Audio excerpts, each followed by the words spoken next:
Leaders in the Village of Estero expressing some frustration tonight over the expectation that they should come up with almost $150,000 to pay for extra deputies in your kids' schools. But the Lee County School District says this is a state-mandated requirement signed by Governor Scott, and other cities in the county have agreed to help pay for these school resource officers.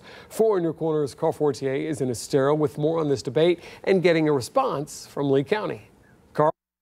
Well, Estero Village leaders say they're convinced the Lee County Sheriff's Office will make sure their kids are protected while they're in school, but doesn't see why the village should have to pay for it. But Lee County's manager says state law doesn't spell out that either the county or the village has to come up with that extra money.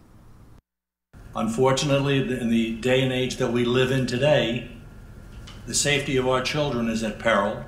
Estero Village Council members vented frustration at their meeting Wednesday at the idea that the village is expected to cough up $148,000 to pay for deputies in their schools. Nick Beto says the safety of the kids should be considered a basic function of law enforcement. How anybody can say that the protection of our children in our schools is not part of the core function is unbelievable to me. After February's tragic school shooting in Parkland, Governor Rick Scott signed a law requiring officers at all schools while they're in session, but it doesn't say who pays for them. In an email sent to Fox 4 today, Lee County's manager says the School Safety Act legislation does not require cities or counties to support a school resource officer program with dollars. Individual decisions can be made by jurisdictions to do it voluntarily and to partner with the school district to ensure the safety of our community's children. Estero council members say they need the county and the school district to help them figure out just where the money to pay for their extra officers should come from, but have their own ideas. Somebody will find the money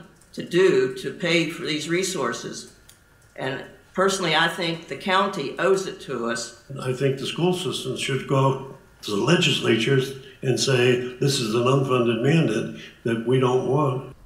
The cities of Fort Myers, Cape Coral, and Sanibel have all agreed to help with the extra funding, but those cities also have their own police departments who will likely help staff their schools. The cities of Fort Myers Beach and Bonita Springs are also wrestling with the idea of where to come up with that extra funding.